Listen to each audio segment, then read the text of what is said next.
Season 5! Season 5! That was better. I've been practicing. Well, we've come to it at last. The final full season so far. Thank you for joining me, sir, in watching all these compilations.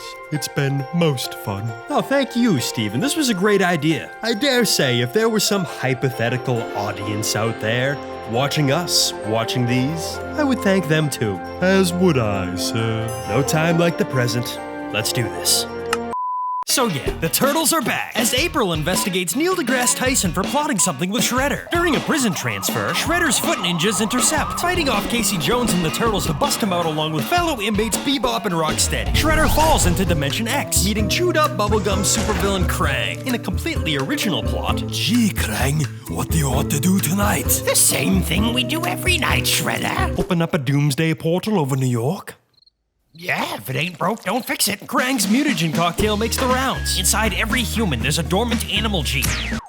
Bebop and Rocksteady take shape and collect the missing portal pieces for Shredder. Mission accomplished. Krang makes a Shredsicle, and the Technodrome assembly begins. The Turtles take down Krang in all their reptilian glory, as he and the Technodrome go back through the portal. Who would have thought 4 teenagers could save the world? Yeah, well, we can do something nobody else can. Garbage truck. Garbage truck. I thought... We do have the... Yeah, okay. Anyways, screw it! So yeah, Dory's determined to find her parents at the Jewel of Morro Bay, California. crossing the Pacific until Dory gets tagged and tossed into quarantine. Hank is a grouchy but lovable septopus who wants nothing more than a quiet one-bedroom walk-up in Cleveland. Marlin and Nemo meet Fluke and Rudder. Sure, mate. We'd be... Gerald! No, off. Happy to help. Hank and Dory find Destiny and Bailey. Echolocation.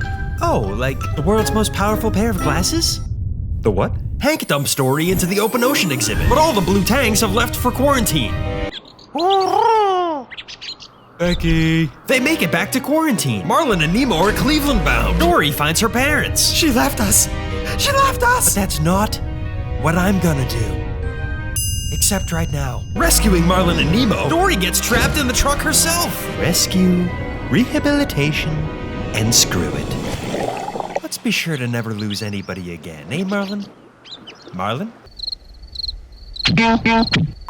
So yeah, a long time ago, Dora the Explorer fell into the ruins. Want some of my little white friendliness pellets? Setting off for Asgore's castle, she makes some friends along the way. A broken pencil. Never mind. It's pointless. Hey kiddo, forget him. Don't be upsetty, eat some spaghetti. Needs more sauce. Right, Alphys? Oh my god, she's asking me. Because we are on today's quiz show. She faces Asgore, interrupted by Flowey, who kills Asgore, stealing the human souls, but the souls fight back, helping Dora defeat Flowey and make it back to the overworld. So Flowey is a reincarnation of Asriel, and Toriel steps in before fighting Asgore. Asriel ambushes, loses again, and all our heroes make it to the overworld together. Wish you'd done anything differently, my child?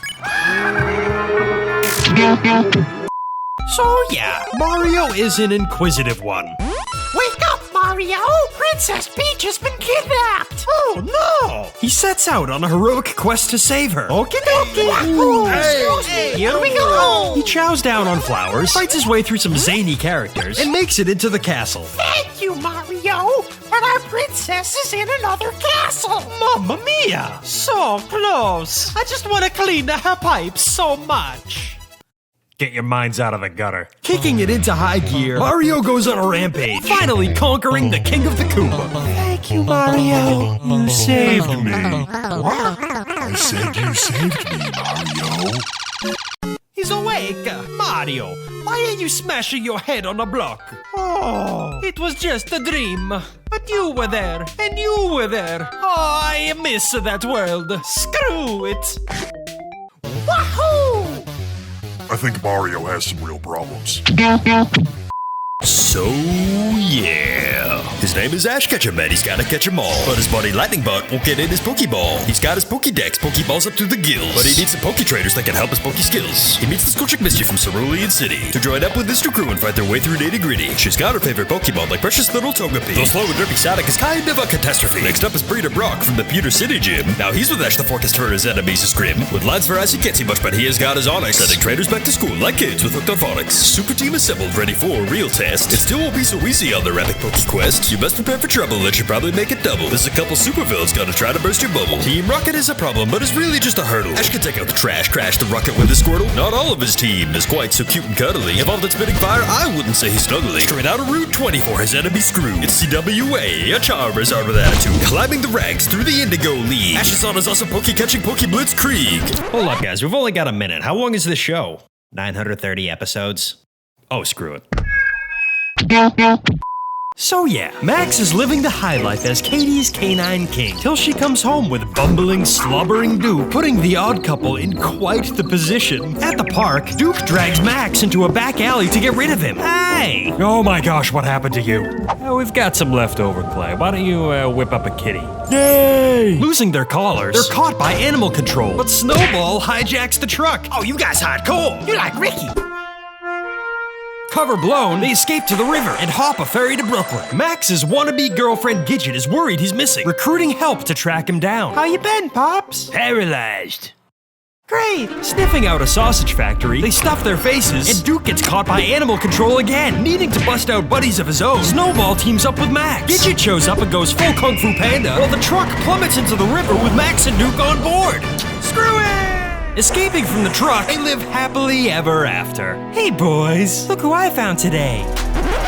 Quack. So yeah, Scrat and his Acorn are up to their usual shenanigans, launching a saucer into space and directing an apocalyptic asteroid towards Earth. It gets Manny out of the doghouse for forgetting his anniversary. Oh, I was so afraid you'd ruin our special day. Does that seem like something I'd do?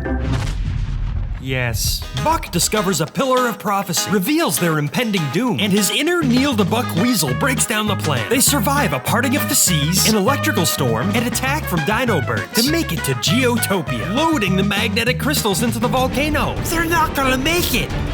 Manny doesn't know how to fail. Screw it.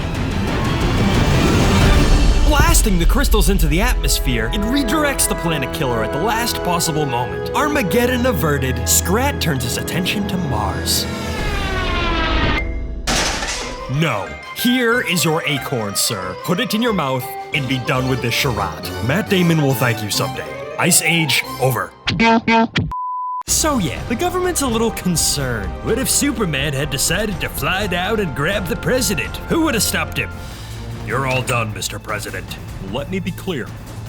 Martha. We good, Barry. Nonetheless, sometimes it takes supervillains with a heart of gold or a bomb in their neck to get the job done. These bombs aren't even real, mate. Ah, I stand corrected. Amanda Waller deploys Colonel Rick Flag in the squad to stop his girlfriend June Moon's inner enchantress from destroying humanity with a mystery machine. Deadshot shoots stuff, Diablo burns stuff, Killer Croc does Croc stuff, Harley rips Enchantress's heart out, and Deadshot bombs her machine. Flag finally crushes his girlfriend's heart, screw it, somehow freeing June Moon and sending the squad back to jail. Puddin', wait. Couldn't you have broken me out this whole time? I was a little busy, baby. Cut. What? Cut. Oh, come on! Cut. But I'm so in character! So yeah.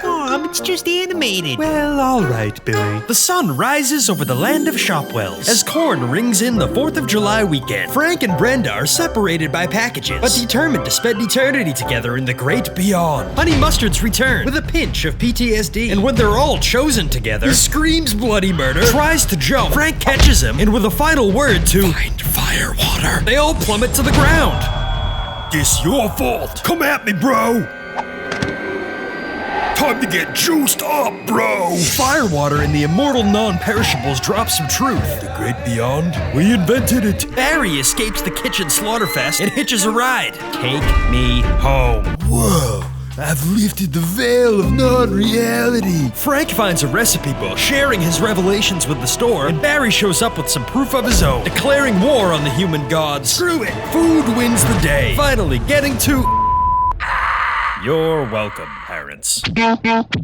So yeah, Kubo lives with his mother, playing his shamisen in town each day, telling magical stories of Hanzo the samurai. You must remember 3 things, Kubo. Keep your toy monkey, wear your father's cloak, and never feed after midnight.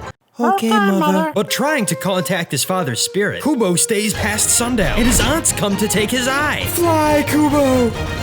He awakens in the snow, guided by Monkey to a dead whale for shelter. Joined by Beetle, they get the sword from a giant skeleton's head, breastplate from the Garden of Eyes, and Monkey battles an evil aunt.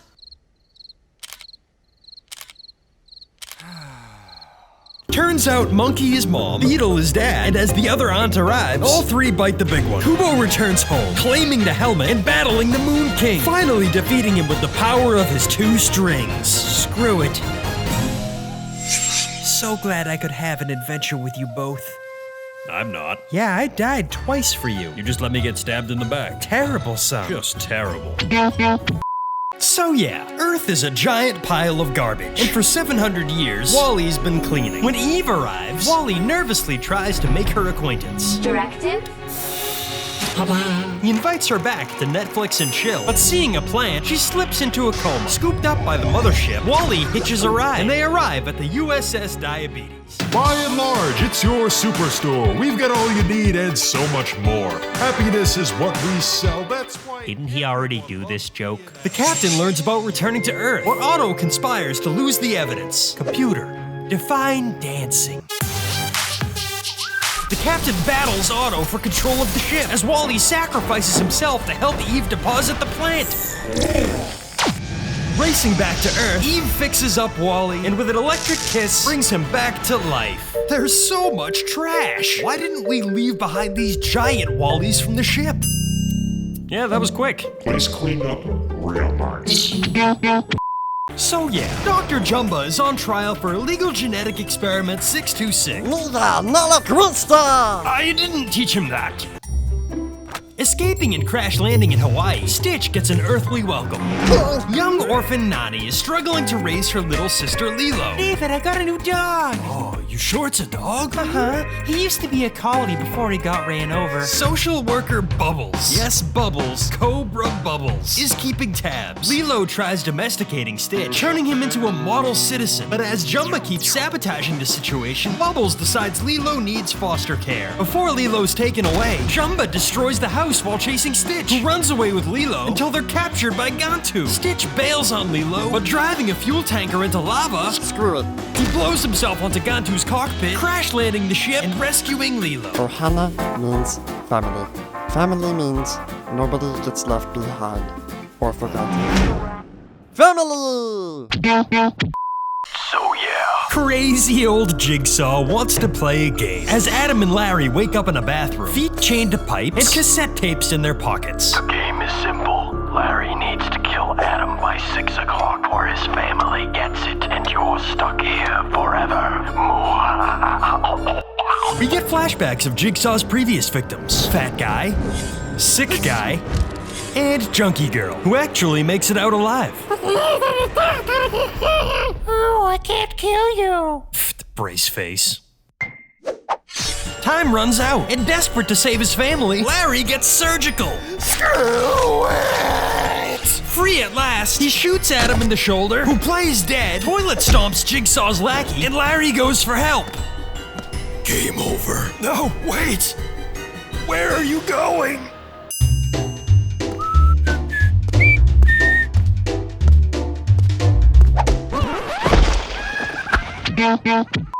So yeah, Heather, Josh, and Mike set out to make a documentary about the legend of the Blair Witch. Can you give us some foreshadowing? Yeah, it'd take them down the basement by twos, and it'd have one face into the corner, and it'd kill the other one. Hiking into the woods, they continue filming until it's time to camp for the night. Scared, lost, and flirting with insanity, Mike kicks the map into the river and resorts to eating leaves, while Josh just up and disappears. I'm so startled. Hearing Josh's screams, they race into an old shack. Mike! Ah, she tripped. Whoa, Heather, you okay? What? Who are you? I'm the Blair Witch. Ah! Come on, BW! Straight flush! You're playing cards. Hey, guys. Can we just cut off this last bit of footage and make it look like you killed us? Screw it, I'm in. So, yeah. Season Halloween Town. Pumpkin King Jack Skellington's best-selling celebrations over. Halloween's no longer fresh. It's weary after rotting fish. Mopping in the woods all day, Jack finds a holiday buffet. Behind a door, what's this? This Christmas town is simply bliss. Locked in his tower, pacing, scheming. Something's up with Jack, they're screaming. Sally's worried, heart is beating, worsened by this mad town meeting. Santa Claus will rain applause, the best Christmas there ever was. Switch roasted nuts for blood and guts. That bunny is no Claus, you klutz. Now bring me Sandy on the double. So they do, but here comes trouble. Claus and Sally, welcome to the Exit Accent Oogie Boogie's Nest. Christmas Eve comes all too soon. Jack flies his sleigh across the moon. Down below, they hold their breath. His antics scare them half to death. A missile flies and down goes Jack. Oh, Santa Claus, they want him back. It's Halloween for me, I knew it. Christmas isn't mine, so screw it. Home to visit good old Oogie. Save Claus and Sal, unwind that boy. Jack and Sally, neath the tree. Kissing. And Alexander wept, for there were no more MMPs to watch. Don't worry, sir. I have a funny feeling we'll be back here next Christmas season. True, my dear Stephen. True. God willing, we'll all meet again in Compilation Season 6. The Search for More Money.